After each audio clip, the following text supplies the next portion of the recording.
Hello folks, I'm glad you're here. I wanted to record this video because of the last couple of months, oddly enough, some of my friends asked me the same question. What are some great albums that I would recommend to them as a music lover? So I went online, which I suppose any of us would do, and I looked at a few rankings. I think the first one that popped out was the Rolling Stones top 100 or 50 or 20 or whatever version of it they have. And let's just say it was not great. You scroll through and it was like, poof, you know, Marvin Gaye was number one.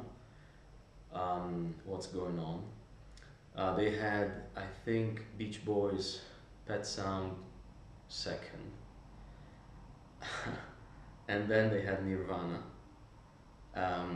Fleetwood Mac, okay band, but you know. Anyway, it just felt like this stuff is picked by some committee and nobody that actually spent any time listening to a record spinning.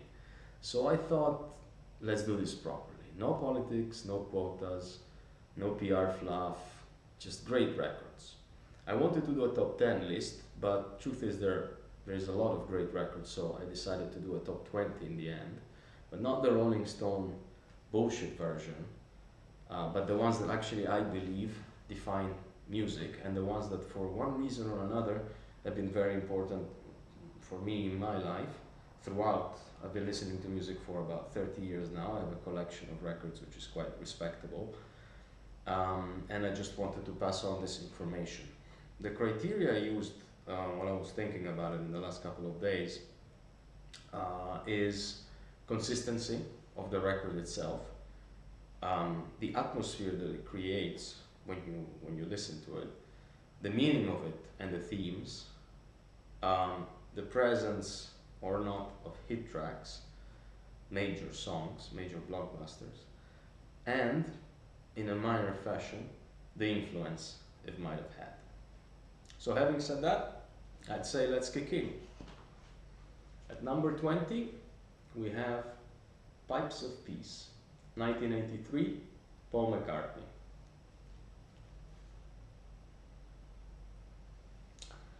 This record was recorded over the period 1980-1983, together with another very popular record by Paul McCartney called Tug of War.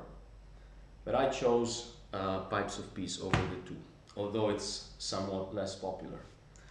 I chose it because of the themes of peace, compassion, and personal social connection. It has these very Beatlesque melodies, but it's an 80s studio polish, so it's very pleasant to listen to, but at the same time reminds a lot about the Beatles period. The main songs on it, now for the first maybe 10 albums, or for the last 10 albums, let's say, of the ranking, I'll just give you a brief introduction about the record. As we get in the top 10, I will be more precise. But anyway, probably the key song on this album is the title track and the first song on the record, which is Pipes of Peace. It's quite gentle, but at the same time very powerful, and it sets the tone for the full record. I really like the quote from Paul that says, "Help them to learn songs of joy instead of burn, baby, burn." And it's almost like music presents peace a bit as a process. It's not so much of an outcome, but it's help them to learn peace through music, which I think is a very strong message in a very popish McCartney way, and it's quite nice in my opinion. And of course, the two major blockbusters you have on the record is Say Say Say and The Man, together with Michael Jackson. So MJ features on two of the songs on this record, and the same year, or the year before I should say, the two of them also recorded The Girl Is Mine on MJ's Thriller. So this one is McCartney's Quiet Manifesto. Number 19, we have Dire Straits' Communique, 1979. This one arrived less than a year after their debut and breakthrough album, Dire Straits, which is this one here. But I chose Communique, although it's not that popular, at least with critics, and it wasn't a great commercial success, although I would say Dire Straits fans love it quite a lot, because it's very smooth and more polished than the previous one. And I think it's the way I see it is a bridge to a more commercial work that Knopfler and Dire Straits moved into afterwards, until of course they got to Brothers in Arms, which honestly is not a record I love very much, except from the title track, which is amazing. The somewhat weak aspect of this album is the lack of hit tracks. The key themes are communication, which is often misunderstood and half-sent, leading to isolation. And the main characters throughout the record is sailors, drifters, outsiders, the type of characters that Mark Knopfler liked quite a lot and sings quite often about. The one song to mention probably is Lady Writer, which is, I would say, the best comparison to Sultans of Swing, which is the Dire Straits masterpiece from their debut album. It's a classic Knopfler guitar. It's almost a duet between him singing and his guitar licks. Okay, we go forward by a few years and we move from the UK to the US. At number 18 we have Toto, Isolation, 1984. It's quite a transitional record after the success of Toto 4, which is this one here, which I did not pick. This album is the only one to feature Fridriksson as the vocalist, after Bobby Kimball was fired from the band because of drinking and drugs problems. But both David Patch and Lukather sing on this one. I don't believe Toto have specifically one album that is significantly superior than others, but I still wanted to have Toto in the ranking somewhere. And I chose this one because I think it represents Toto very well. It's really typical Toto. It has lack of consistency, it shows all their lineup changes, their evolving musical identity, the poor message that they somewhat pass. What is this really? Not very clear. The fact that 3 different singers sing on the record. But musically is very, very powerful. I think Toto is a great band, so I definitely suggest you listen to this one. Of course, Toto 4 has Africa and Rosanna, especially Africa, I would say, but as a record itself, this is more pleasant. I think Lion, Stranger in Town, and Endless are probably the songs that I would recommend the most from it, but this is definitely a very enjoyable one to listen in its entirety. Okay, number 17. We stay in the United States, but we move from the West Coast to the East Coast, and we go back a lot in time to 1967 with Velvet Underground and Nico. This is the starting point of alternative rock, a real manifesto of the 60s New York. It's a very New York album. The main themes of it are addiction, sexuality, disillusionment. This beautiful cover here that you see was designed by Andy Warhol. Now this is not the original pressing from the 60s. There's only 30,000 copies of it estimated. This is a 70s reprint, so the banana is not peelable. On the original copy you could peel the banana away and then there was a pink banana under it. This one is just printed on top. But still a very enjoyable record. I would say the songs that probably are the most remarkable ones is the opening, Sunday Morning. Actually the full side 1 is very, very enjoyable. Side 2 I believe is somewhat weaker, but side 1 is very nice. And if you have to pick, I would go for Sunday Morning, Femme Fatale, and probably Venus and Furs. Superb album. Again, manifesto of 60s New York. Okay, now we shift back across the Atlantic. We go to the United Kingdom one more time. Fast forward almost 10 years to 1975 with Chris de Burgh, Spanish Train. Now we can consider this record, and I've always considered it in a way, his debut album. It's quite rich in storytelling versus the ballads, the love ballads, you know, Lady in Red and all that from later albums. In fact, in the title you have other stories. So it's basically, it's 10 songs, 5 on each side of the record, and each one of them is some kind of a story. The reason why I consider this his real debut album is because the first one, Far Behind the Castle Walls or something like that, is a very weak album that shouldn't have even have published, honestly. But this one is a majestic album. The themes are myth and human scale, and there is a lot of attention to mortality and destiny.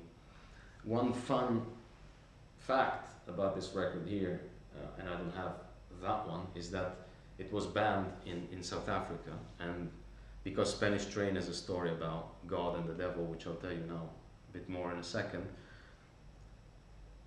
it was banned, and it was named Lonely Sky and Other Stories. Lonely Sky is the second song from the album, so that record there only had 9 songs.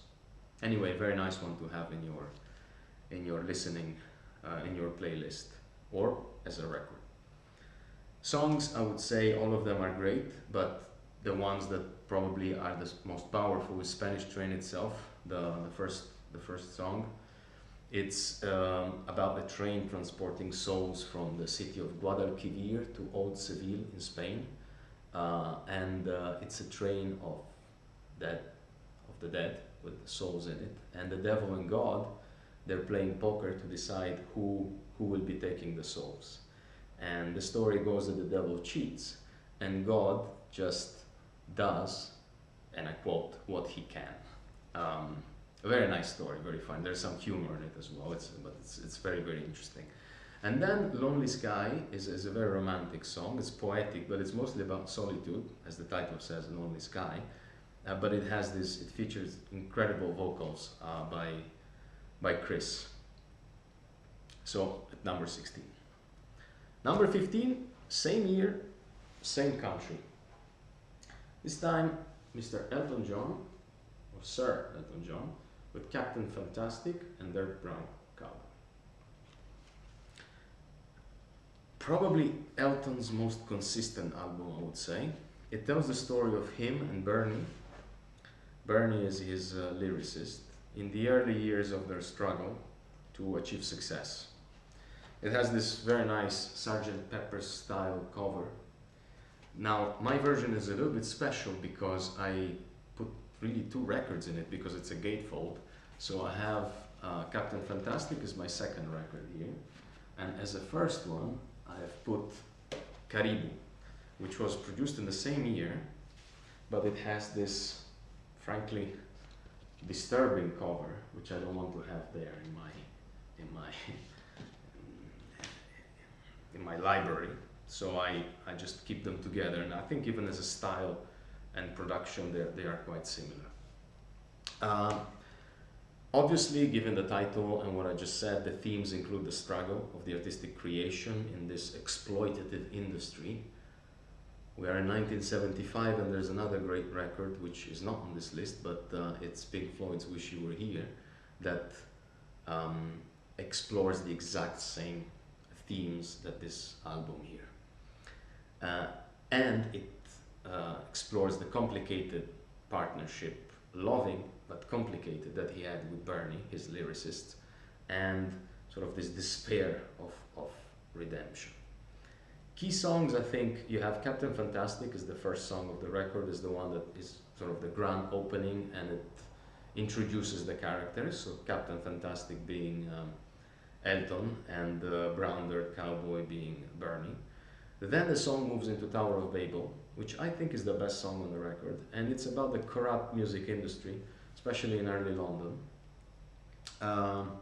Very good song, there's a bit of a biblical reference. And again, as a theme, is very similar to a lot of other records from about the same period when the industry was so corrupt and exploitative and so poorly received by the artists. Bitter Fingers is an interesting one because it's Elton sings about the frustration of being a songwriter for hire and about writing these meaningless songs that he didn't like, but he had to, you know, he had to sell, so that's what he had to do, and you can feel the frustration in the song. And I think the most famous song, actually, certainly the most famous song from the album is Someone Saved My Life Tonight, which I don't enjoy that much to listen to, but the meaning is quite powerful because it's a song about his 1969 attempted suicide.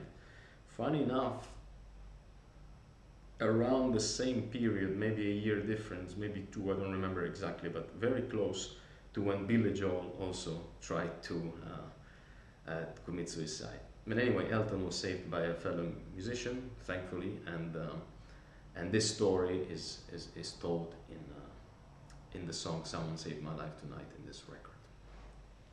Okay, we moved now to number 14 with David Bowie, Diamond Dogs. 1974, we're very close in timing to Captain Fantastic. I consider this the most complete Bowie record conceptually. It's a transition between Ziggy Stardust's Glam from the previous record, actually two records before this one. Ziggy Remains probably his most popular record. And Young Americans that came immediately after. There is a more experimental one. Initially it was supposed to be an adaptation of 1984 by Orwell, but Bowie was denied the rights, so he had to change a bit the concept. So he came up with this post-apocalyptic story of an anti-hero, which is this guy here, leading his dogs through a landscape of decay at some point in the future.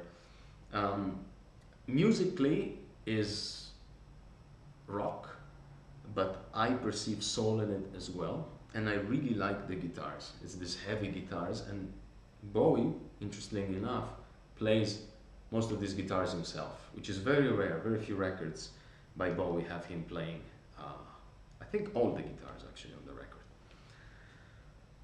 It's a gatefold, quite an interesting cover actually. If you open it like this, you'll see. There you go. Very interesting, I think. In my opinion, completely undocumented, it had a significant influence on another album that we will find later on in our ranking.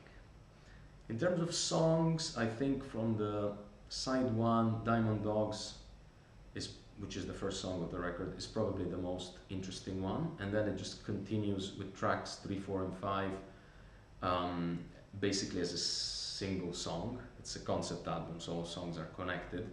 The sixth song, Rebel Rebel, which is actually the most famous from the record, I don't like it. It reminds me too much of the glam period of Ziggy Stardust, which is not really my favorite Bowie. Side 2 is pretty much all very interesting, but if you need to cherry pick, probably 1984 and Big Brother are the most interesting concepts, obviously both referencing the book. Since I mentioned it, these are the other two that could have been good candidates for number 14. Ziggy Stardust, which is a concept album about this artist landing from Mars or something. And Young Americans, which I think most critics probably consider one of Bowie's best. It's a good album, but I don't think it has that consistency that Diamond Dogs has. Now we stay in the UK, kind of, move back by a few years, with a true manifesto of survival. 1980, AC/DC, Back in Black. Now, for those of you who know the story, well, AC/DC are Australian really, but as far as I understand, their origins are Scottish, so I consider it a UK band, especially with what happened since Back in Black onwards. So AC/DC is a band from the early 70s. They didn't really reach a commercial breakthrough until pretty much the end of the 70s. And their lead singer was Bon Scott, and he died in a very rock and roll fashion. Got extremely drunk and choked on his own vomit. So that was quite a tragedy. This happened shortly after the release of what was their most successful record at the time, but they still were not a complete, total mainstream commercial success. So it just seemed that the band was finished. But with this record, Back in Black, they went from finished to legendary. The label, Atlantic Records, if I don't, yes, Atlantic Records, right here, refused the black cover. But I'm glad that the band insisted, because it's just an amazing cover. It became total legend. The sound of it is very consistent, even though Bon Scott died, their lead singer, and was substituted by Brian Johnson with his howling. But somehow it still sounds very consistent. I think non-AC/DC fans will have somewhat of a trouble distinguishing Bon Scott from Brian Johnson, although once you know them, they are quite different. But the style overall and the sound is quite similar. Absolute two masterpieces, hit tracks, Back in Black and Hell's Bells. The message of Back in Black for me is the return of AC/DC. Quotes, and I'm quoting the song, "I'm let loose from the noose that has kept me hanging about. Now forget the hearse, cause I never die, and I've got 9 lives and cat's eyes, abusing every one of them and running wild."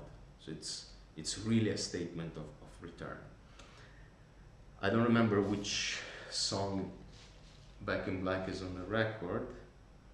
It's actually on side B. Yes, it's the first song of side B.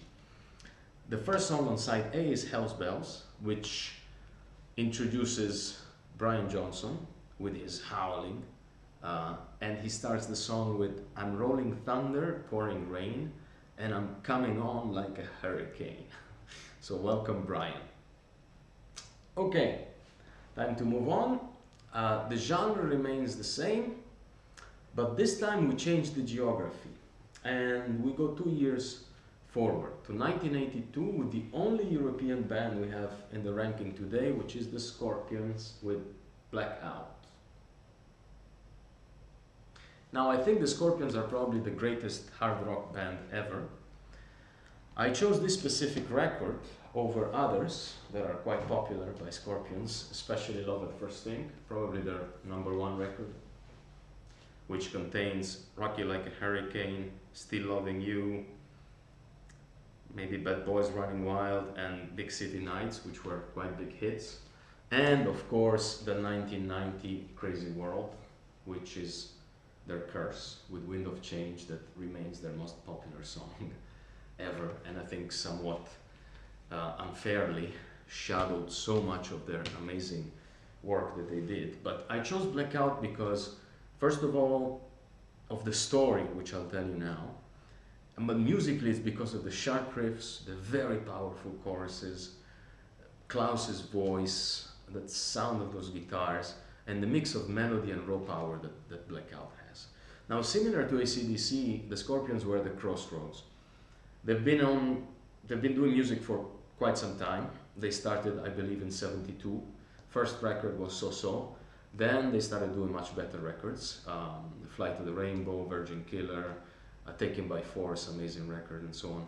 Their main guitarist was this guy, German guy named Ulrich, I'm not really sure, Roth.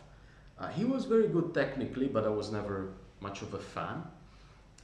He left the band towards the end of the '70s and was substituted by Matthias Jabs.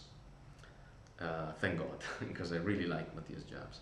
And Matthias Jabs, I think, showed his real power as a lead guitarist and truly, fully joined the band, only starting from Blackout. He already did play 2 records before this one, but I don't think his influence was still fully captured in the sound. And then, as if it wasn't enough, Roth left the band, and Klaus Meine, which is their vocalist, one of the best vocalists in rock music, had to have surgery for his vocal cords because something happened during the recording, I believe, of Animal Magnetism in 1979-80, so a couple of years before this. And commercial success was not coming, so the record company, EMI, was dropping them. Then Klaus recovers, Matthias Judge joins in fully, and they come up with Blackout, which is their breakthrough. All songs are great. Blackout, the title track and the first song, is about a blackout, mental and physical, because they were pushed past their limits. Very interesting story about burnout. Can't Live Without You sounds a bit like a love song, but it's not. It's a love song, but for fans, in which they sing they did not collapse thanks to their performances, and their life, their spirit was coming from the love they got from the fans. I like the song now. I don't like it very much in terms of sound, but the meaning of it is very nice, because it's about seizing the moment, but embracing energy and just do it now, as they sing in the song. Very nice. And then on side 2 we have Arizona, which I like very much. It's a song about a woman, a girl, but truly Arizona is America. And what they're singing about in the song is the fact that they love how open it is, the energy, the rebellion that America has. And actually this is the first record with which they conquered, in a way, America as well. And then of course the record closes with what I think is their absolute masterpiece, superior to Wind of Change, Rock You Like a Hurricane, or any of the other songs, which is When the Smoke is Going Down. It's a song about the quiet after the concert. So I'm going to read you a few lyrics from it, just because I'm not able to be as poetic as Klaus Meine is. So imagine the concert finished, the smoke is going down, people left or are leaving, and what he says: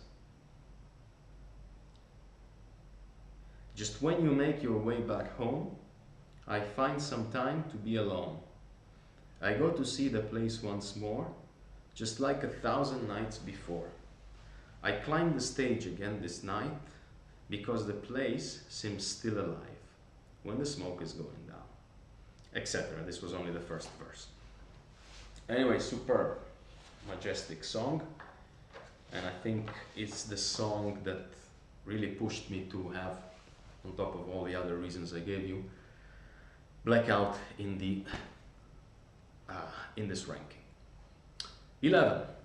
We move back to the United Kingdom, and we go back in time to 1978 with Al Stewart's Time Passages. It's one of my favorite records. It's about, how can I describe this? It's about time. It's about time, it's about memory, it's about change. The cover, I hope you can see it well, is by Hypnosis, which are the same guys that did Dark Side of the Moon, some of the Scorpions albums, I believe Fly to the Rainbow as well, very nice. And the way I understand it is, you're sitting inside a room, could be a hotel room or your house or I don't know what, and you see this truck or whatever it is kind of disappearing. It was here, but then time passed and it just vanished, which I think is really the message of the record itself. I think this is by far Al Stewart's most elegant record, a good blend of historical lyrics, which is his signature really, but with very sophisticated melodies and arrangements. Is the third and last record of the what I call the Alan Parsons trilogy. Alan Parsons is a great producer and engineer, and he's the one that did some of the Pink Floyd work and a lot of other, and also his own Alan Parsons project. This is the last one. It's a warm, polished sound. It has very long solos, jazz influences. It's a very great record. I think Time Passages, title track, again, first song of the record, is the most important here. It sets the tone for the full record. It passes a message of nostalgia, the fleeting nature of time, if you will, and there is this image of this train, and he wants to get a ticket to get on this train, and because he's trying to reconnect with his past, but He cannot, because the past is just the past. It's like a ghost, is gone, like here. You kind of see it, but you cannot really grab it. So it's a very powerful song, and both musically and lyrically. Um, the Palace of Versailles is a great song. I'm a real estate, I work in real estate finance and development, and I particularly love this song because it gives the site and the building life. It's showing how this site is bearing the signs of history, which is quite amazing. And then Timeless Skies is another great song in which he describes that time passes, similar in a way to time passages, and what used to be a certainty becomes somewhat of an illusion. Some people might have picked the earlier works by Al Stewart, and I think most critics would have tended to go with past, present, and future. But I think that despite this being somewhat more authentic Al Stewart, Time Passages remains an absolute must in your catalog. Now we move to the most important ones, the top 10. Here I will describe the songs a little bit more compared to what I did before. We start our top 10 with something that will be totally unexpected for most, and I believe almost nobody knows. It's a record that almost did not exist. It's White Lion, Fight to Survive. Now, when I say it almost didn't exist, is because this is White Lion's first record, but Elektra Records, which was their label, shelved it and decided not to publish it. Luckily, now I have the Grand Slam Records press. This is a US press from 1985, I believe. Yes, this is from 1985, so it was published actually 1 year after Elektra Records decided to trash it. All 10 songs in the album are magnificent in sound and lyrics. All of them were written by Mike Tramp and Vito Bratta.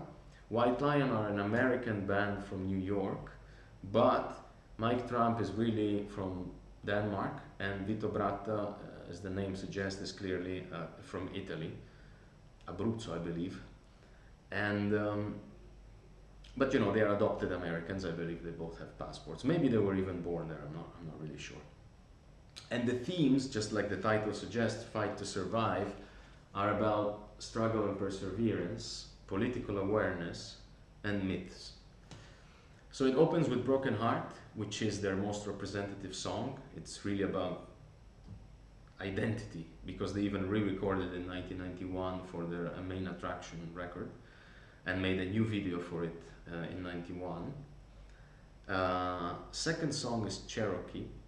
It tells the story, but also with some moral outrage about the Trail of Tears, which was this massive deportation of Cherokee people in the mid-18th century, I think 60, 70, something like that, with thousands of them dying of hunger, disease, and so on.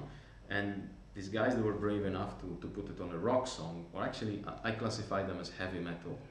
Some would say hair metal, although I don't really like that definition. Superb song. Then we're going to Fight to Survive, which is the title track. Great song. Mostly the way I understand it is about the band and the persistence through rejection and struggle, which is exactly what they went through. Continues Where Do We Run? Similar theme about where can we hide from our problems.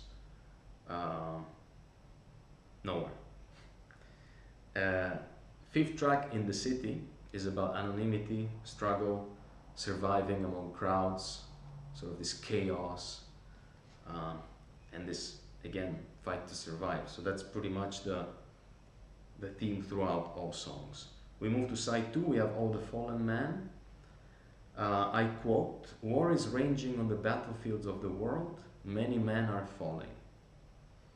So it's a song about soldiers, but not so much. It's more about all victims of life, including the band itself, of course. Then we move to All Burn in Hell. Fake leaders, warmongers of all kinds, preachers, self-declared preachers, all of you burn in hell. That's the message of this song. Very similar to, in a way, of course not musically, but as a concept, to Bob Dylan's Masters of War from the Freewheeling in '63. Very nice song. Then we have Kid of 1000 Faces, which is a bit more ambiguous, a bit less obvious than the others. The way I interpret it is about this kid forced into many faces in order to survive. So, to survive all these harsh environments, you have to lose some of your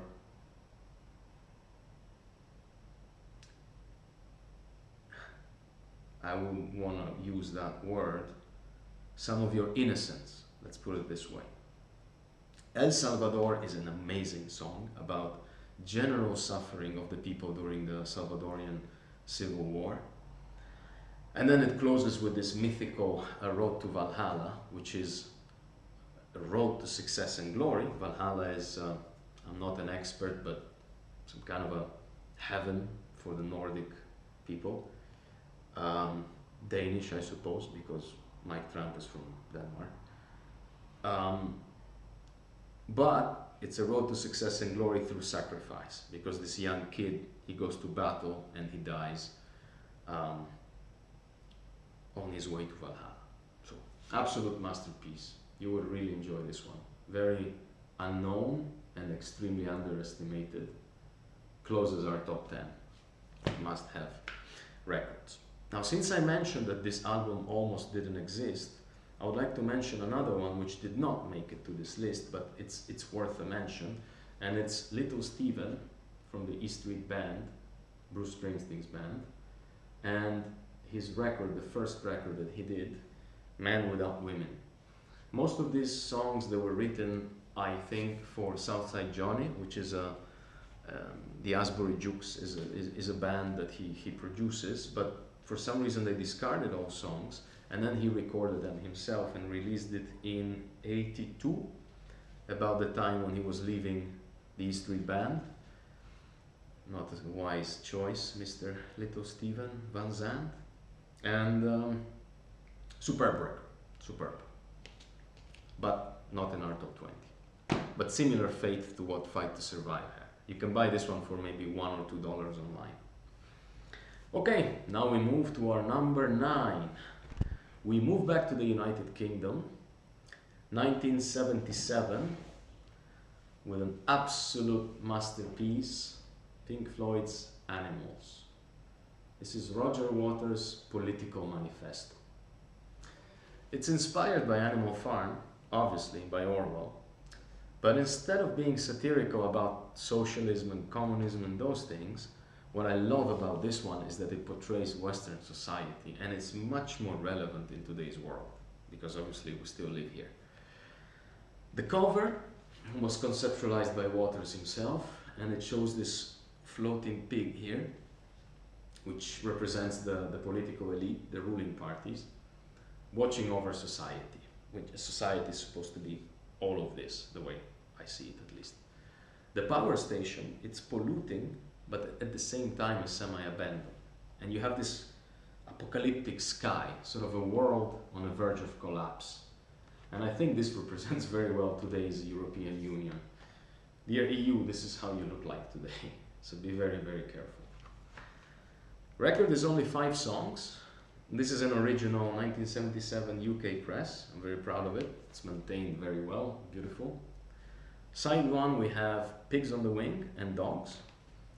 Pigs on the Wing 1, which is the first half of this song, is a very short intro to the album. It's a ballad that Roger plays himself on the guitar, and he sings about the fact that only love and relations can protect us from pigs on the wing, and thus introduces the 3 characters which Roger uses to symbolize today's and 1970s society, which are the dogs, which is a 17-minute song we find on side 1, and then on side 2 we will have the pigs and the sheep. So Dogs, the second song of side 1, is 17 minutes. It's about business people in white collars. I believe, unfortunately, I'm one of the dogs. It's not a good thing. The dogs, they want to achieve dominance. They are manipulators, backstabbers, which I'm not. And in the end, though, that's the sad thing about this song, they become old and weak. And I think I'll say it in Roger's words. So the way he sings in the song is, you reap the harvest you have sown, and as the fear grows, the bad blood slows and turns to stone. So as you go through your career and your life with this desire to achieve this dominance, and you manipulate and all that, this is what you've been harvesting. But then you become old and your fear grows, and all this bad blood that you had, it slows down and it becomes like a stone, and then it drags you down and it drowns you. And he says, have a good drown as you go down, all alone, dragged down by the stone. Now, what is very interesting, I think, about dogs as well is that the dog is still a victim. He grew up in a house without love. He was trained by trained personnel, which is the HR of the companies. The dog is a victim, in a way. He is a manipulator and he is a backstabber, but he's still a victim. Of who? Of, and here we move to side 2, of the pigs. The pigs are the media and the politicians who manipulate truth, impose their moral, profit, while pretending to serve society. I think it sounds very, very familiar to our media and politicians today. So, chapeau to Roger for Pigs. I think Pigs, by the way, is the best song on this record, and very, very beautifully written and sang, and I really love Pigs. After Pigs, we move to Sheep, which is, most of us, I guess, it's just people that follow. They are sedated by routine, and the song starts with this sentence by Roger, harmlessly passing your time in the grassland away. So you're just eating your grass, and you're so dominated by the pigs and the dogs. Very dystopian, very, yeah. Closes with Pigs on the Wing 2, which is pretty much the same rhythm as the beginning, Pigs of the Wing 1, which we have at the beginning of side 1. And this is where Roger introduces Together We Stand, Divided We Fall, is the closing. And again, it highlights the fact that relationships and empathy are the only form of resistance to all this that he described. Animals, 1977. There is another press, which I have but I don't like. It's this one here from 2018. It's pretty much the same thing. It's just been remastered in a more modern way. I don't think it sounds good, so I don't really advise it. But, you know, if you have it, give it a try, see what you think about it. Right, we move to number 8. Fast forward to 1985. We remain in the United Kingdom with a magnificent Eric Clapton, Behind the Sun. Now this is a very transitional record. Musically, it changes from the very introspective records that he had, you know, during the end of the 70s, beginning of the 80s, into a more blues but pop rock production. Phil Collins joins as a co-producer on this record, and it's a bit the record of Clapton's reinvention, a total comeback to life for him. Personally and artistically, I think, because the last couple records before this one, they were a little bit on the weaker side. It's still Clapton, so they're still very good, but I don't think they had the strength that this one has. So the main theme here is crisis and redemption, because Clapton was going through marriage issues, drugs were coming back, and the drinking. He was sober after, I think, 1978, I believe, but then in this period he was starting to get back to addiction, but he finds this glow behind the sun.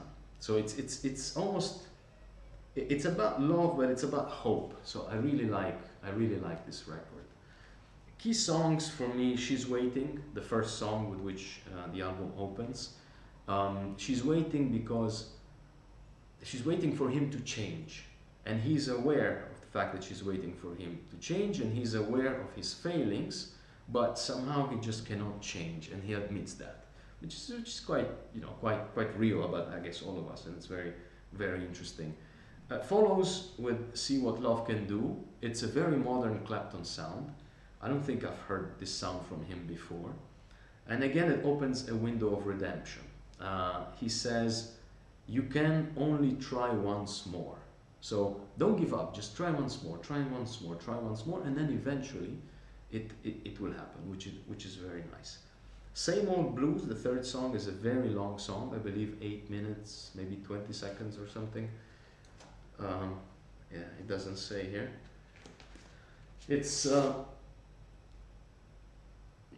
8 minutes 12 seconds, yeah, so quite long. It has this riff, it's very blues riff under it, and I think it has two meanings. So it's the same old blues in the meaning of sadness, and in the lyrics you hear, "I've been down so long, it looks like up to me." So that's that. But the title itself and the sound of it, the way I hear it, to me it's a comment on the style. So it's like Eric saying, yes, she's waiting and see what love can do, and maybe generally the album, they are very rock pop, but this is still blues. And he follows that with "Knock on Wood," which I think serves the same exact purpose than "Same Old Blues." Side B is more popish stuff, very popular songs, by the way, like "Forever Man" or "Tangled in Love," but my personal favorite, absolutely, both for side B and the full album, is "Just Like a Prisoner." And this is where Eric sounds so helpless. He's locked away in this emotional isolation, just like a prisoner. And there's something about his voice, the way he's singing, that just makes this song, I think, maybe my favorite Clapton song. Therefore, I've included this as my number 8 on the list and my number 1 Eric Clapton album. Now, I know some of the fans and the critics, they would have most likely picked "Slow Hand." This is an absolute masterpiece, a total classic. "Cocaine," "Wonderful Tonight," "Lay Down Sally," "Next Time You See Her," "The Core," "Peaches and Diesel." These are all, of course, great songs, but I just feel more emotional connection to "Behind the Sun." There's 2 more records that I'd like to just briefly mention. They are not part of our top 10, but I just wanted to mention them. One is Eric's last record, which is "Meanwhile." It's an astonishing record. I really suggest you buy it on Amazon or Virgin or whatever you want. I have now they do records like this with these weird colors. I think it's bullshit, honestly, but whatever. That's how they do them these days. So whatever. But it's really a great album. Actually, this was between this and "Behind the Sun" for me. I ended up choosing that one, but I think Eric is one of the very few artists that in time only improved, and this record is really testament to that. Then you have this record right here behind me, which I framed because it's an amazing concert for a humanitarian cause. Clapton is one of the few who dared to do something like that, and it's not about flashing any political opinions or convincing anybody of anything. It was just a very, as the title says, intimate show to show support and solidarity to some people. And one last very quick thing I'd like to mention about Eric, since we had before him Roger Waters' "Animals," is Eric's contribution to the pros and cons of hitchhiking. His guitar on this album is just astonishing. The record itself, of course, doesn't make it in the top 20 because there are a few tracks that are a bit weak, and the overall concept is a little bit stretched in my opinion, but the sound and the music is just so pleasant. I definitely suggest, after you listen to the top 20 to give a chance to this one as well. Okay, we're getting closer now to the really top ones. Number 7, we move back to the US, 1984. Bruce Springsteen, Born in the USA. I think this is the most mainstream record on this list so far. Is the one that made Bruce a superstar. But it's highly misunderstood, I think. It's a follow-up to his 1982 Nebraska. It's a very triumphant follow-up with this E Street Band in its full power. While the previous record was just demos on Outlaws, Broken Families and things like that, here you have rock, pop, synths. It's just so flashy. But at the same time, I think the way I interpret this album, it's not so much about triumph, it's more about survival. So it's working class struggle, loss, endurance. Superb, superb album. The tracks that we have is Born in the USA. The title track is the first one. It criticizes the Vietnam War. It's a story about this soldier returning to the US, somewhere in the US, with no job, no support, no belonging of any kind, a victim of his circumstance and a victim of being born in the USA, which in this case is used more as a negative than as a positive.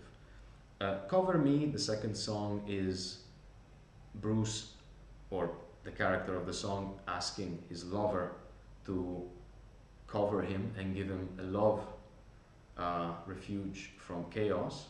Very similar to Animals, Pigs on the Wing in terms of concept.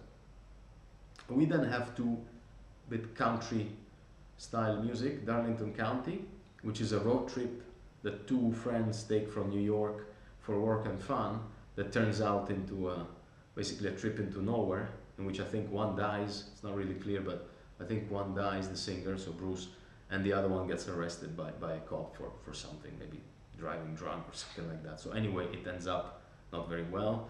And Working on a Highway is also quite similar. It's sort of a tragic-comic story of this main character that gets arrested and then punished and put on forced labor working on a highway.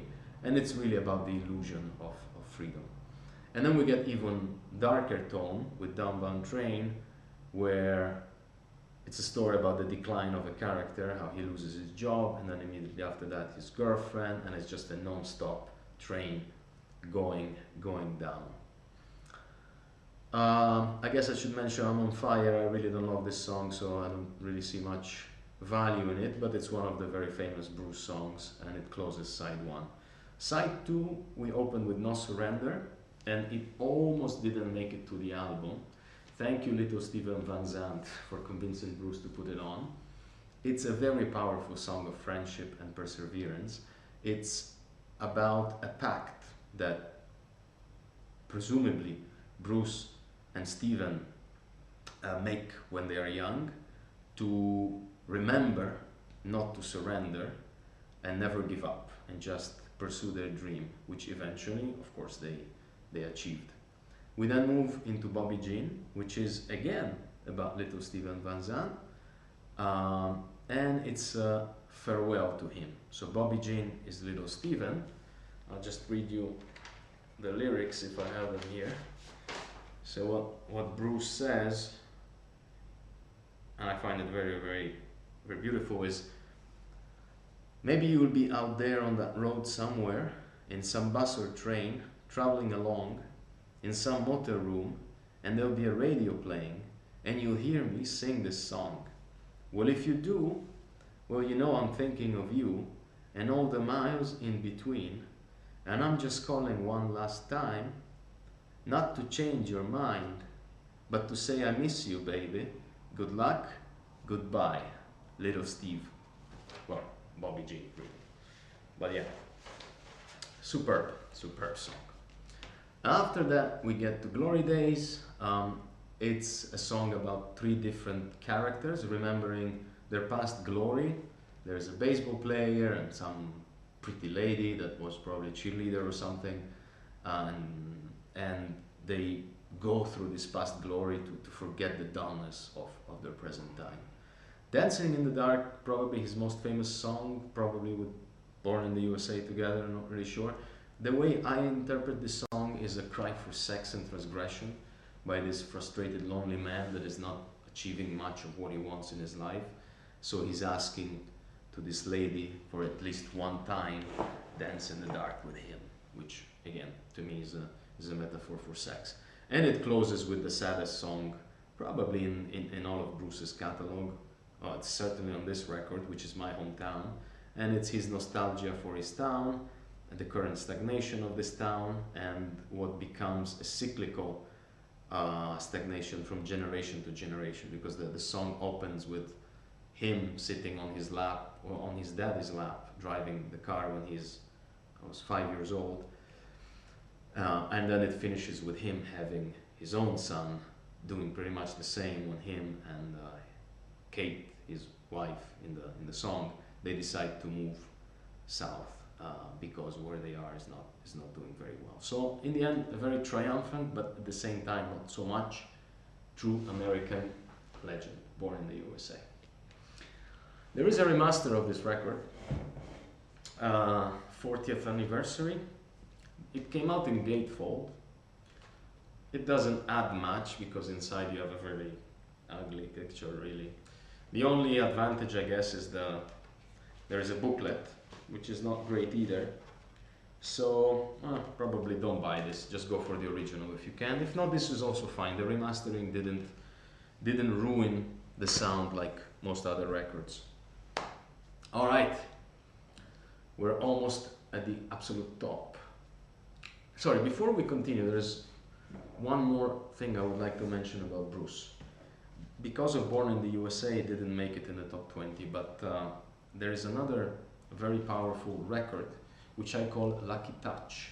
In reality, it's not Lucky Touch, it's two different records. They came out the same day, 1992. Pretty silly thing to do, and it's Human Touch and Lucky Town. Human Touch was a little bit more successful, I think, in terms of sales, but they are pretty much the same thing in terms of quality and so on.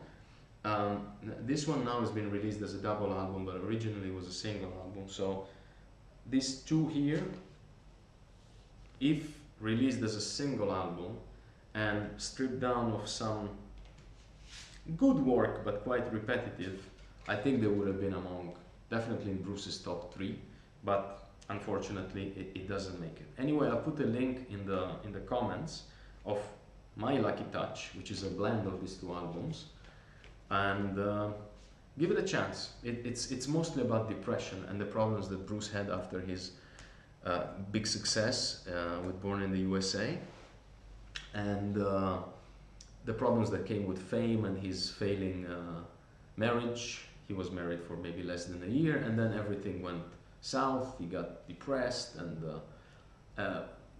dismantled the E Street Band and pretty much stopped recording for a while. And then he met, of course, Patti Scialfa, his wife. God bless her, because she healed him and he gave us so much new records. So thank you, Patti. And if you have depression issues and things like that, listen to Lucky Touch. Get my playlist from the comments. It will be, again, a short version of these two together, as if they were an album. Now, number 6, we stay in the US. We go back almost a decade, 1976. We have Billy Joel's Turnstiles. Now, I know almost everybody, or maybe everybody, would have chosen The Stranger. Amazing album, I love The Stranger, but I felt that because of the criteria I mentioned at the beginning of the video, this was more important. It's a transition record. It's Billy Joel's coming home record. It's 1975. He was in LA for the past 3-4 years. He recorded Piano Man, great album, Street Life Serenade, amazing, exceptional album in LA, but they were not particularly successful. He was frustrated with the industry, familiar theme that we already saw with Roger, and we saw with someone else before. I don't remember, we've seen so many records. So therefore, the themes of these are homecoming, identity, maturity, and it's also his New York manifesto. It's a New York guy coming back to New York from LA, which he didn't like, from a few years that he didn't like, and he just comes up with this amazing album. Key songs: Say Goodbye to Hollywood. Again, he's leaving LA to go back to New York, so it's an obvious start to the record. It introduces what's going on. And Hollywood is this flashy, glittering place, but it's empty. And he says it's time for renewal, so it's called for action. So let's say goodbye to Hollywood, pack our bags, move back to New York. And it transitions into Summer Highland Falls. This is a place of peace and melancholy. It's some place in New Jersey, I believe, where he had a house and when he wrote most of this album. I will not try to explain this because I'm not a poet, but I will read you, not sing you, the lyrics from the song, where he says, "They say that these are not the best of times, but they are the only times I have ever known." And then he closes the song with, "We're always what our situation hands us, either sadness or euphoria." So it's a bit melancholic, but it's also acceptance. We then have New York State of Mind. I don't like it at all, but it's an absolute classic of Billy Joel's. But I really love James.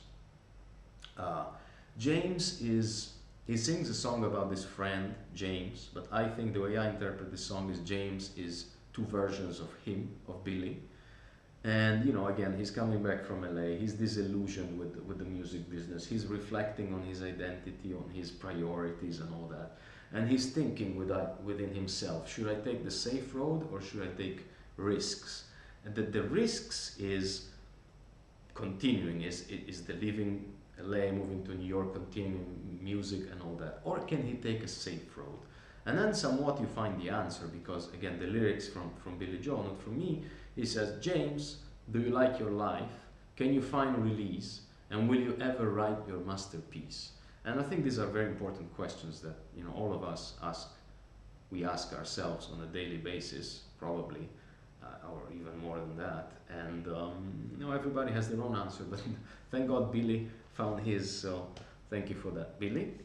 And then we have two more that I think are very, very interesting. The Angry Young Man. It starts with a minute and a half or so of very angry piano triplets. It's the famous scene of Billy just hitting the piano with one finger.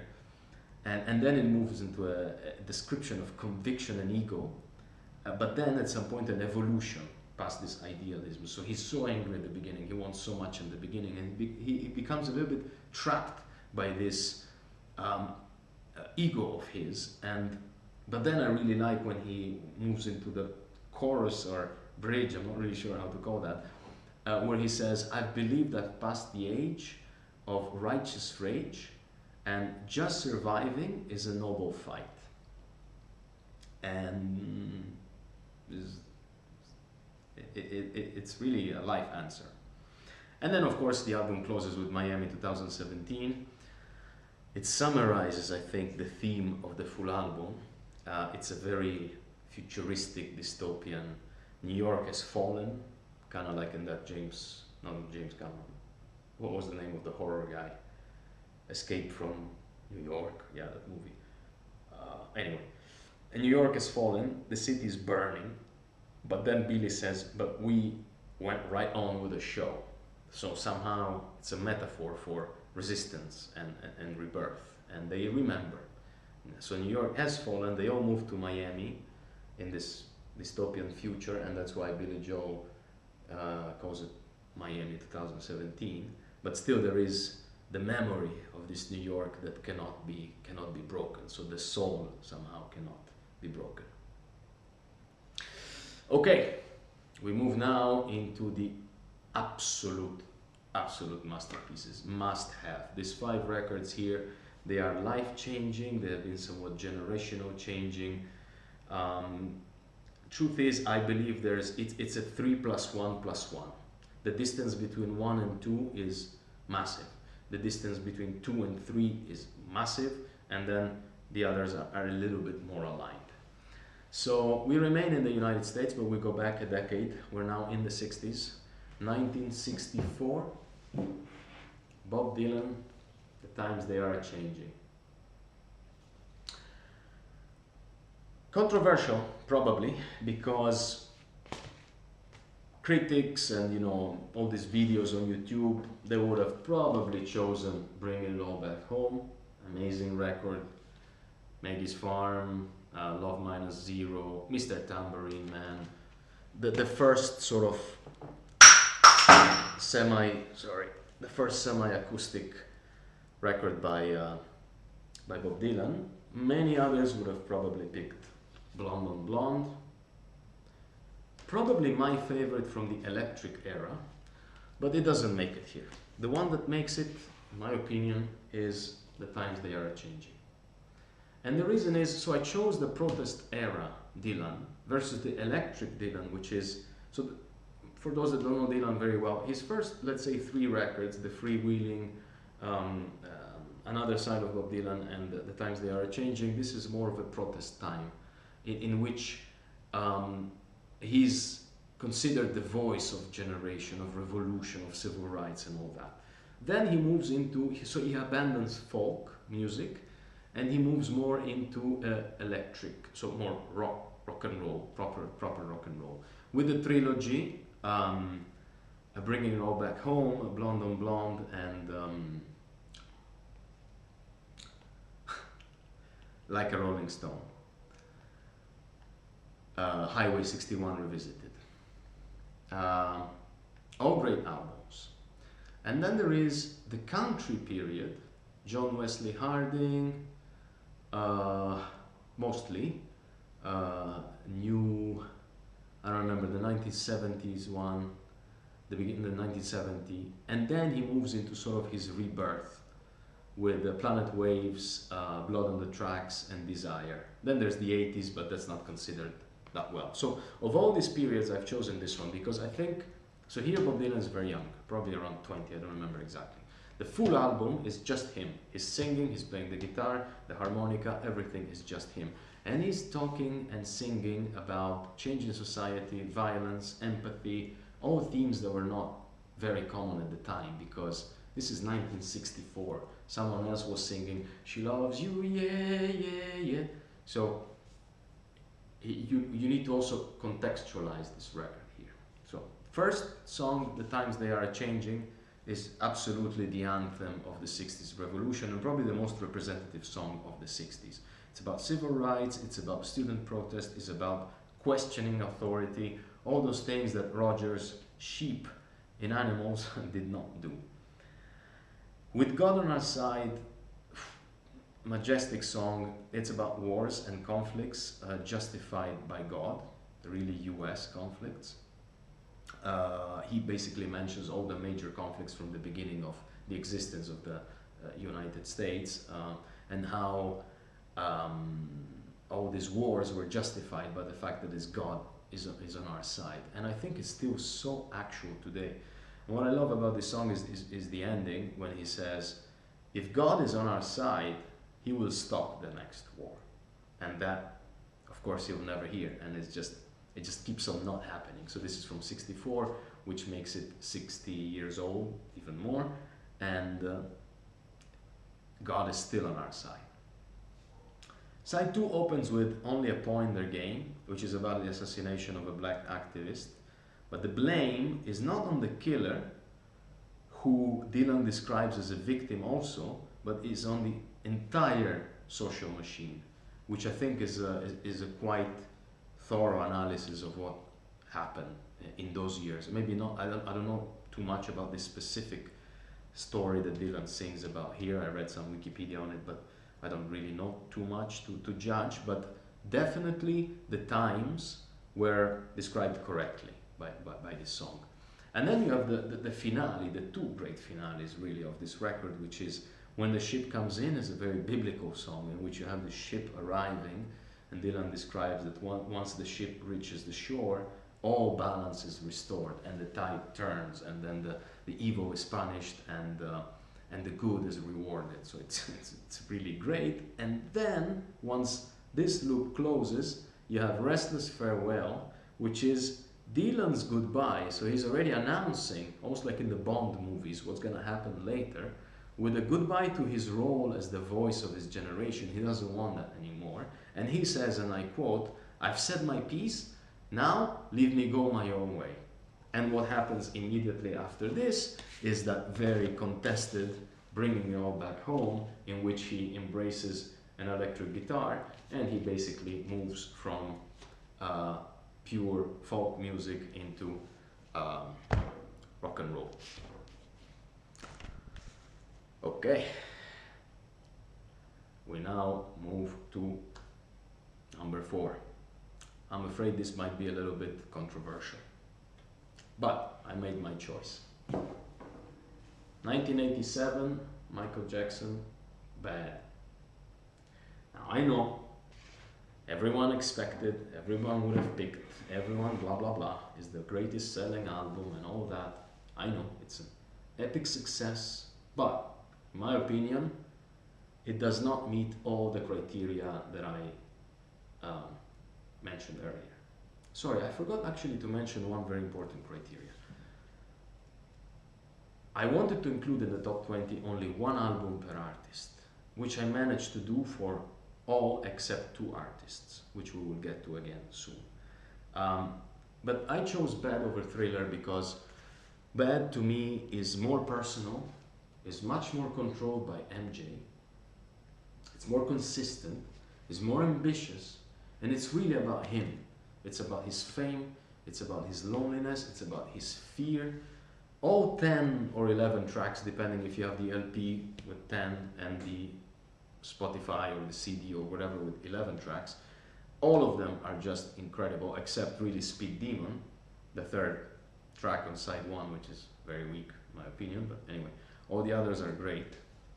Opens with Bad, MJ's manifesto, "I'm bad." It just shows strength and pride. The king is back. He's not scared of Thriller. Not just that, he doesn't want Thriller's collaboration and mixed genres anymore. He doesn't want Quincy Jones anymore. He writes almost all songs, he produces all of them with his own MJJ Productions. So he's in charge and he's bad and he's here to stay. The Way You Make Me Feel, pursuit of a lady, of a woman, of a girl, but as a choreography. The rhythm, the lyrics, the beats, the shouts, the video clip, everything is just so beautifully put together. Speed Demon, as I said, is not a song I like, but it's about him running from fame. There is also a clip about it. It's almost like a cartoon kind of thing from the Moonwalker movie that I don't necessarily advise to you. But anyway, the theme is interesting. It's just musically, to me, it's not very appealing. Continues with Liberian Girl. It's exotic love song. It was originally written for Thriller, but they didn't think that it was fixing the Thriller theme well enough, so they decided to keep it for the next album and ended up on Bad. Just Good Friends is a duet with Stevie Wonder. It's a very Motown-ish sound, very playful song. It reminds a lot of The Girl Is Mine from Thriller, a duet with Paul McCartney. I think side 2 is where it gets even more interesting. Another Part of Me sounds as a simple song, but in reality is really a song about mission and communion for his fans. So he's basically saying we should all unite together, we stand together. And I think this is where Michael changes a little bit from just a pure pop entertainer into a more of a socially driven artist. And in fact, the song that follows immediately after is Man in the Mirror, which is his first really loud song about the world, about hunger, about all of that, the tragic issues that we have in the world. We had back then, but we still do now, maybe even more than that, I'm not sure. And he's not preaching anything to anybody, he's just saying you need to change yourself in order to be able to help others. So he's taking it to himself, to his own conscience. Say, who am I to be blind, pretending not to see? And he looks at the man in the mirror, which is obviously him, and it just says to this man in the mirror, you're gonna have to change yourself, you're gonna have to do something yourself first. The other two songs are very nice, but nothing too spectacular. But then we get to Smooth Criminal, the last song on the LP. So on the LP you only have 10, mostly because of space problems on the physical means of the vinyl. Anyway, it's rhythm, choreography, it's mystery. I think Smooth Criminal is Michael's absolute masterpiece. It may not be so relevant, it doesn't compare to Bob Dylan or Roger Waters in terms of meaning of the lyrics per se, but it's really, it's almost like a movie. It really describes a story, and it puts you, drags you into almost like you're in it. So from that perspective, it's absolute masterpiece. This is unfortunately where the LP record finishes, but we have also on the CD and all other digital means, we have Leave Me Alone, which is, I love this song, is MJ's first song against media and the press and the paparazzi and all that, and it's basically his middle finger to the hyperbaric chamber, the bone collection, the skin color change, and later that whole pedophilia nonsense that came out, and he's basically just showing them the middle finger and saying, people, leave me alone. Okay, now, top of the top, absolute best. Number 3. After one king, the other king. Elvis Presley, Sunset Boulevard. It's 1972, although this specific record is a 2025. It just came out, actually. I bought it on Amazon a couple months ago. Maybe less.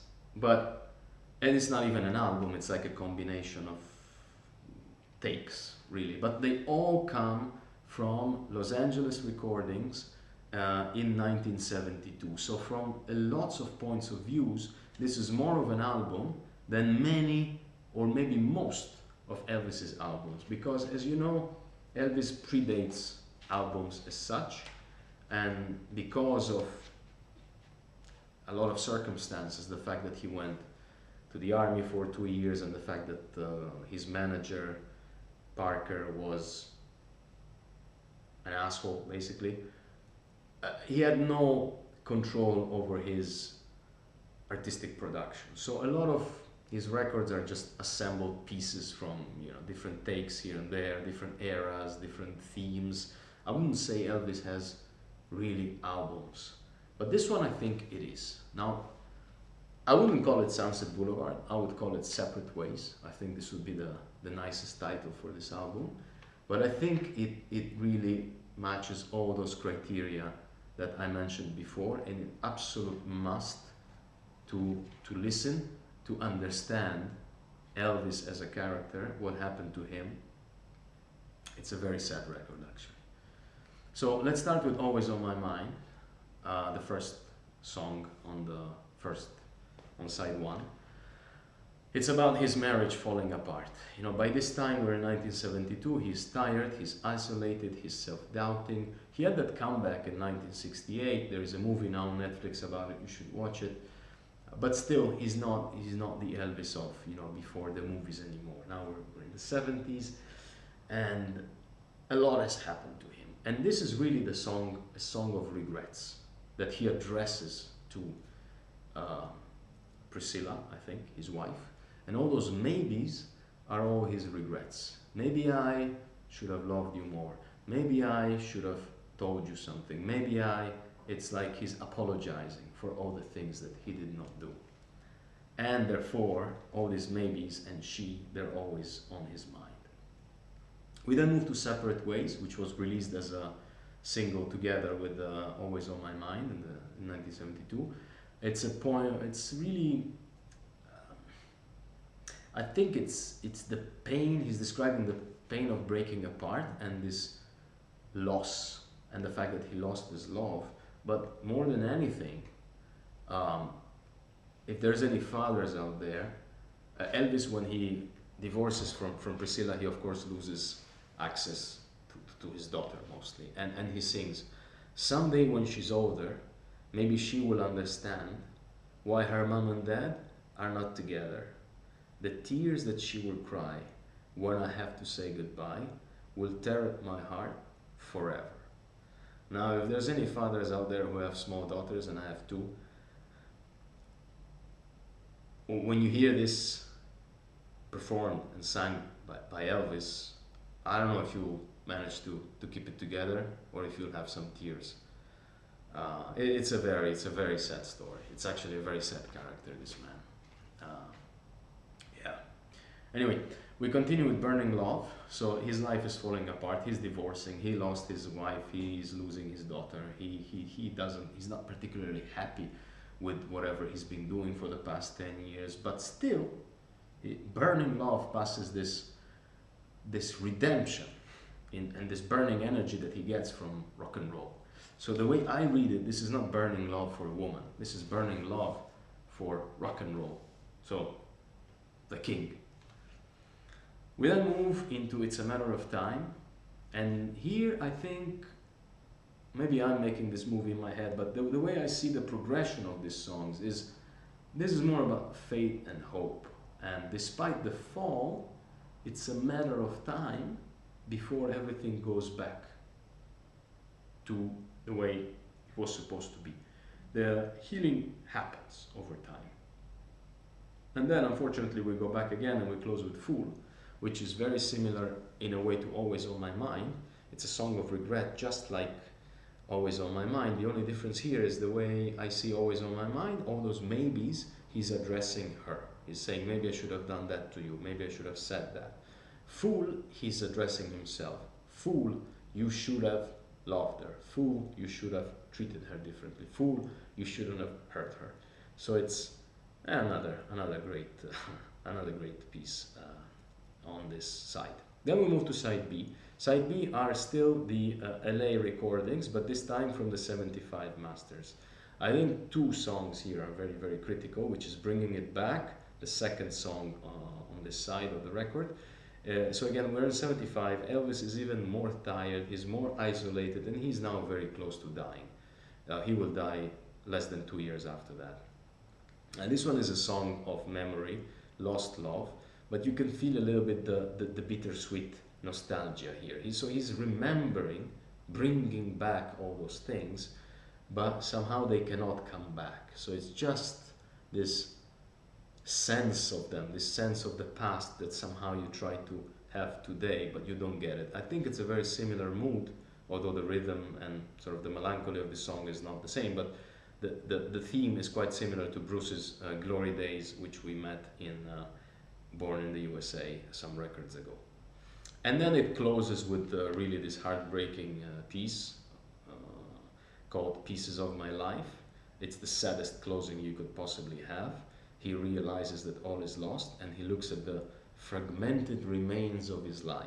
So it's almost like he's looking and he sees pieces of his life scattered around, almost like a devoured, prey eaten by lions or something. And he says they are everywhere, these pieces, and the one I think I miss the most of all is you know who, he says to God. And this you know who, I always imagined it was his daughter, but I don't really know who that is. I leave it to you to guess. But anyway, I hope you enjoy Elvis. He's much more than just Blue Suede Shoes and Heartbreak Hotel. So give him a chance, and especially try to listen to the end of 60s, 70s work from the Elvis from Memphis onward records. Those records are really, really amazing. All right, from the master to the man who introduced me to Elvis. The second best record ever. And significantly, in my opinion, above all the other ones that we saw until now. Still in the US, 1975, Bruce Springsteen, Born to Run. Now this one launched Bruce really as the American hero. It was the first one produced by John Landau, which is his long-term producer, after he had a bad experience with his previous producer, a guy named Mike Appel, who was one of those kind of crooked guys who But still, he got him in the business, so it's good. And Bruce was very smart to get rid of him early on. And he was very lucky, in my opinion, and we were all very lucky that he met John Landau early on. John Landau is the smartest person at Rolling Stone, probably the only one, given the rankings that they do. I don't think they're particularly smart. This record is almost like watching a movie. It's really like an American myth. And the main themes are escape, freedom through a blend of this greatness, but at the same time it's grounded in everyday life, realism, and it's really the beginning of the E Street Band story. I think the E Street Band, or part of it, or most of it, they already were with Bruce in the previous two albums, but those two albums are very weak, not even closely comparable to this and what came after it. And this is the high point of the romantic Springsteen versus the high point of the disillusioned Springsteen, which is born in the USA. And again, despite we said the rock and the synth and the pop you hear there, that one is so much disillusioned. This one is just so romantic. We are in 75, it's his last chance to make it big. He is about to be dropped by the label. He was very lucky to be with Columbia, I think, but he was about to get dropped. So he puts everything he has into it. He squeezes the band to the limit. He squeezes himself to the limit. Only the song Born to Run, which came out before the album, took 6 full months to record for one song. Most of the albums we've seen today were produced the entire album in less than 6 months, and here only one song took 6 months. Roy Bittan's piano defines absolutely the album, and Clarence sax. You can see Clarence here. The picture itself, you know, before the walks, what really made the difference was things like that. This is just so amazing. It's Bruce with his guitar. I don't think you see it there, but this is a little picture of Elvis. So Bruce's love for Elvis is what in a later age, I've been in love with Bruce, if you can say that, since I was a kid. But Elvis is something I discovered only as an adult, thanks to Bruce. So thank you, Bruce, for that. Songs. Thunder Road, the great opening, is the manifesto. It's the story of escape and chasing dreams. The road is life. So it's a thunder life, if you will, not so much a thunder road. And it stretches into the unknown. You just follow this road, you don't know where you're going, you just follow your dream and try to, you know, stretch into life, into the unknown. I think the most powerful quote from here is the end, when he says, "It's a town full of losers and I'm pulling out here to win." And then he just goes. And then there is this massive sax solo, which is so beautiful and just makes you dream like you're flying somewhere. First song. We then move into 10th Avenue Freeze Out. This is an absolute classic of the E Street Band. I think Bruce plays it at every single concert, at least the ones that I've seen. I've been to 8. It celebrates the E Street Band. It is, in my opinion, together with Lucky Touch, the most autobiographical song that Bruce has. Definitely and for sure in the early years. Maybe now he has more songs like that, but back in those days it wasn't that common. Anyway, it's the story of this guy called Bad Scooter, whose initials are BS. So Bad Scooter is obviously Bruce Springsteen. And he has a freeze out. There's been a lot of debate on what this freeze out is, and Bruce himself didn't really want to explain, I think. So he mentioned it was some joking around and a silly, just something he threw in without even knowing what it is. The way I see it, I went through depression a few years ago, and the way I saw this is the freeze out, it's a depression. They're struggling. They're struggling because tears drops on the city and Bruce Springsteen searching for his groove. Seems like the whole world is walking pretty and only you can't find the room to move. When everybody moves, blah, blah, blah, blah, blah, and he got his back to the wall. And then 10th Avenue freeze out. And I think what he means here is really he had a freeze out. He's stopped, he doesn't know what to do. It's almost like a panic attack. That's how I saw it. And then throughout the song a series of things happen. The big man joins the band, as in Clarence of course, but I think it's more than that. I think it's overall the creation of the E Street Band as a band. And they find their identity and their fame, and then eventually all the little pretties will raise their hands, and So it ends well. So in a way, it's really the anthem of the E Street Band. Then we move into Night. It's it's a song about working class life that finds redemption in rock and roll. And I think it's almost Bruce selling us his product, saying, look, you working class people, this rock and roll that I'm producing for you, this is what will allow you to find your redemption. And for me, it definitely has. It saved me from depression, it saved me from anxiety, it allowed me to learn English, for example, when I was a kid, and allowed me to go to different places, almost always together with some of my records with me, or the guitar where I could, and so on. My guitar is the same as Bruce's, by the way. I mean, not the same, but the modern version of it. And yeah, so I think this is, again, the product he's selling to us. And then, of course, beginning of side 2, you have Born to Run, which is this restless youth refusing to give up. And it's a bit, I think, the promise and the illusion of this, as he calls it, the runaway American dream, in which you can achieve, but you can also be trapped. And reconnecting a little bit to Night, you are trapped by day, but then you're escaping and taking your risks by night. And then it just says, tramps like us, baby, we were born to run. And then this is where sort of it takes off. Superb, superb, absolute masterpiece. I certainly advise to go through it. There is a modern, so that is a 75 US press. There's also this, I believe, 2014 remastered version. On top of the fact that the cover is much nicer. It's much more high definition here. This one is also 50 years old though. I like the remaster more. It's one of the few records in which I like the remaster more, because it was so over-engineered, this album in my opinion, that with the technology of the 70s they didn't do the best job and the best mixing. I think now is better. So it's one of the very few albums that I suggest you get the remastered version. And now, number 1, the absolute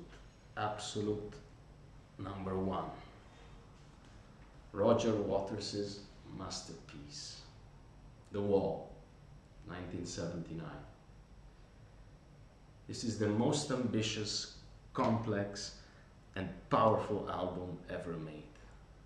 It's Roger's portrait of this guy, of this musician Pink, which is Roger himself really, exploring alienation, trauma, war, childhood loss, and ultimately love. This is a 79 UK press. The decal, I attached it with a bit of tape because it kind of fell off.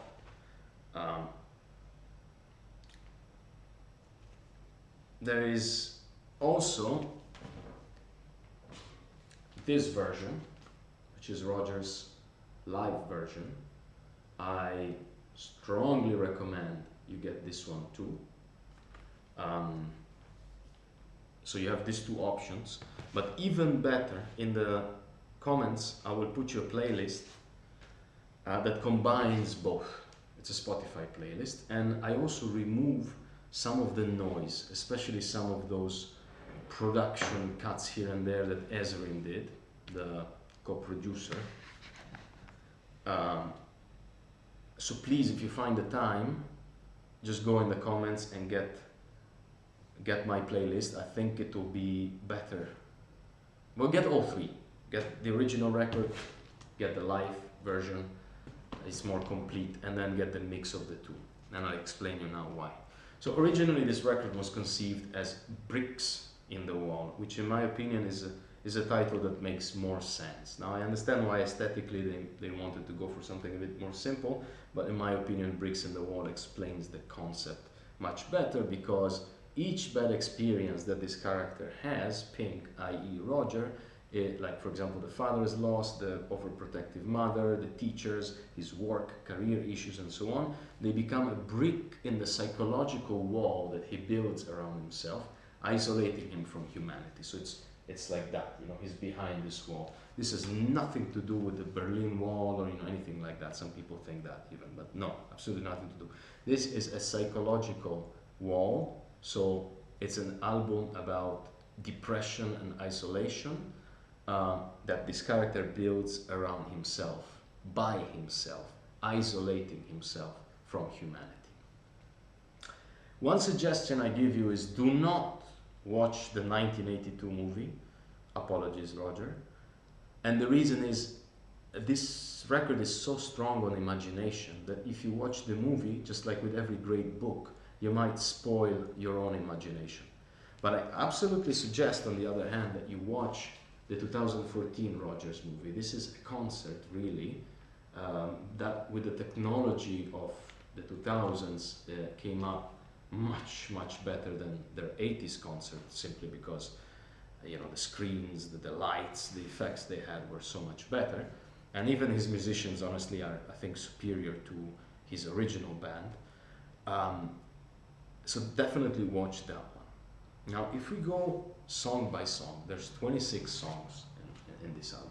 But I will not go through each single one of them because being a concept album, many of them are connected. But anyway, it starts with In the Flesh. In the Flesh was the name of the tour for the Animals record, which we saw earlier at number 9, which was the one where Roger had the breakdown that generated the whole idea for the wall. So the album opens with this show, this grand opening, in which Waters states, if you want to find out what's behind these cold eyes, you'll just have to claw your way through this disguise. So it's a show, it's the beginning of the concert, and he's telling his crowd, his people, his fans, be ready to go through, to claw through this disguise so that you can understand who I really am. And then he takes them through, the record takes them through the whole life of this person, which is again Pink Floyd, the character Pink, which is Roger Waters. The second song is The Thin Ice.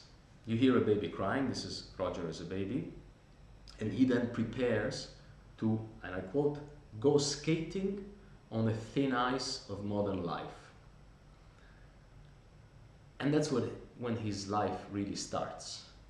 And this is where we have pretty much the full first record, which is the bricks in the wall. I will not go through each single brick, but basically each brick comes from a different trauma, ultimately building that wall of isolation. So the first brick, which is called Another Brick in the Wall, part 1, it's the father's death in World War II. And Roger sings that the father was just like a memory, a snapshot in the family album. And then he asks, Daddy, what did you leave behind for me?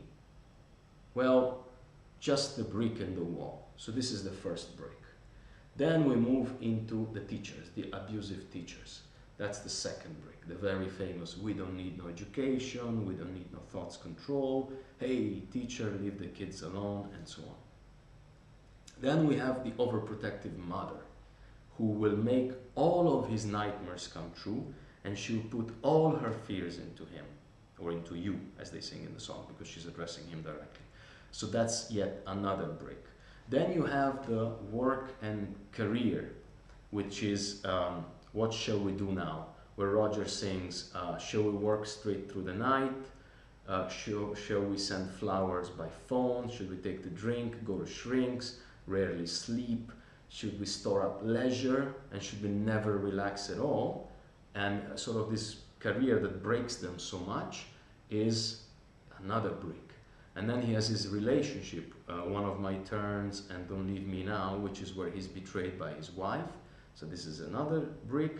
And then you have basically the total withdrawal of the character with another brick in the wall, part 3, which is where he says, I don't need no arms around me, I don't need no drugs to calm me, and all of you, all in all of you, you were just bricks in the wall. And he just completely isolates himself behind all these walls, and he just closes the first record with Goodbye Cruel World, in which he's saying, I'm leaving you today, I'm shutting down completely myself from you, from everybody, from the society, and that's it. That's my final goodbye.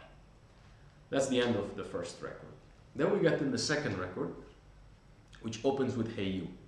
So Roger is now trapped behind his wall and he's trying to reach out from behind the wall. And he sings, "Hey you, out there on your own, blah blah blah, can you help me?" But in the bridge, we hear that the wall was too high. And no matter how he tried, he could not break free. So he remains trapped behind his wall, despite him trying to ask for help.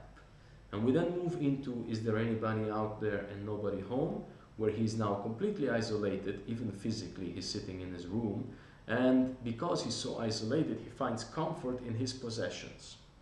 His black book, his 13 channels full of shit on TV, his satin shirt, his, I don't remember what, boots, and so on.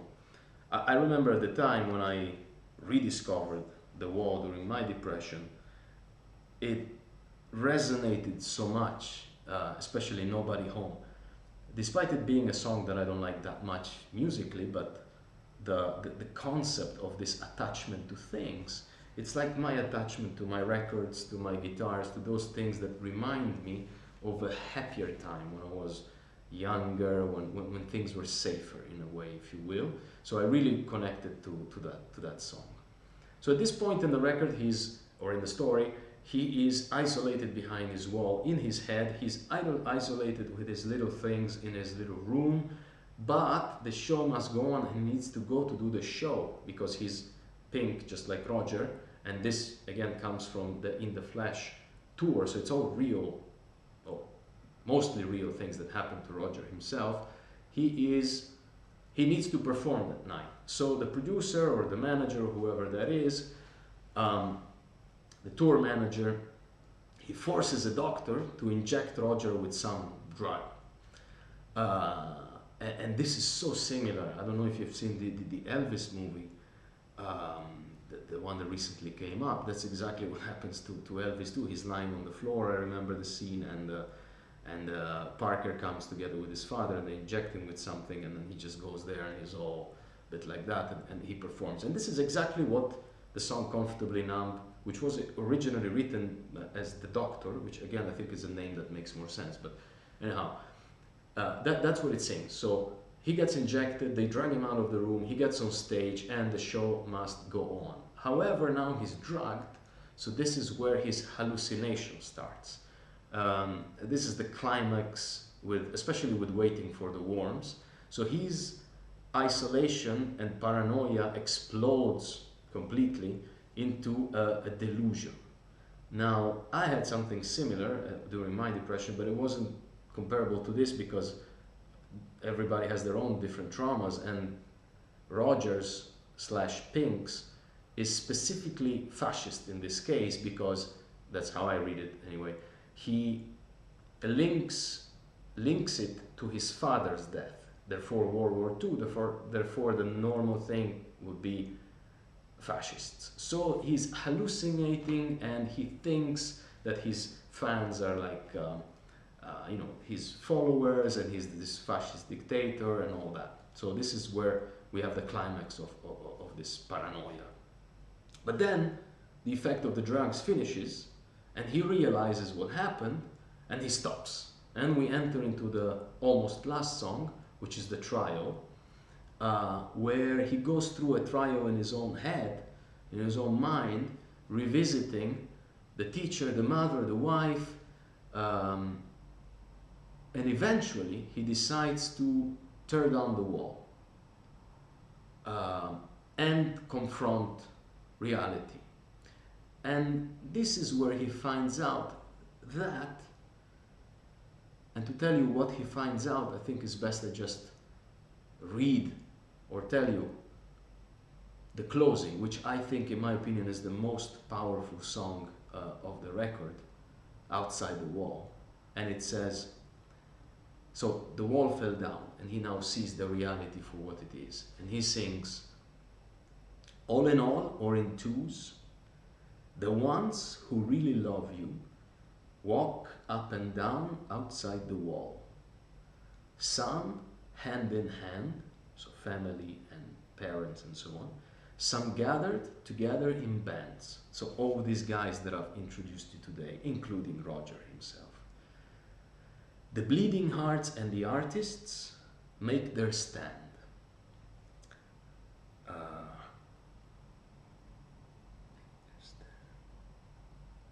Damn, it's not easy to, sorry, it's not easy to not to sing it, just to say it. Here, make their stand. Ah yes, and when they're giving you their all, some stagger and fall, and after all is not easy. Banging your heart against some mad bugger's wall.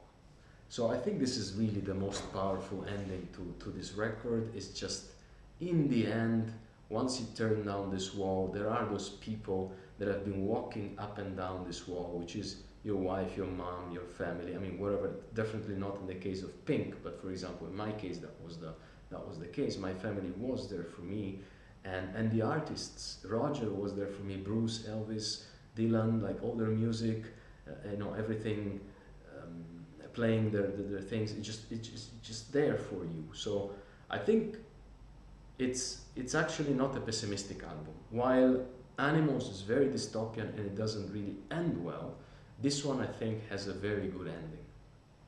So thank you for listening this long video. Start from number 1 going down, and I hope you enjoyed, and I hope this music will give you as much, you know, in the future as it gave me. Thank you.